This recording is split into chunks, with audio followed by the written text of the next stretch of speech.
আহা, কি অসাধারণ রান্না!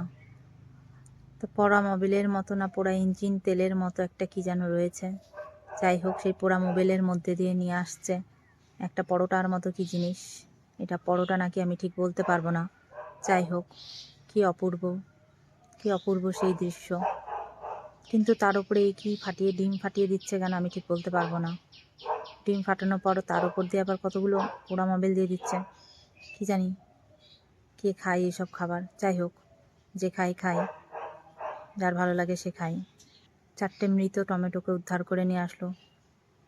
ওই পোড়া মোবিলের মধ্যে আত্মহত্যা করেছিল আরও 4টে লঙ্কা, তাদেরকেও তুলে নিয়ে আসলো।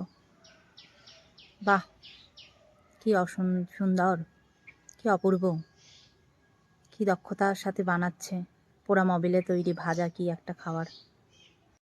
মেনটেন, বাবারে বাবা।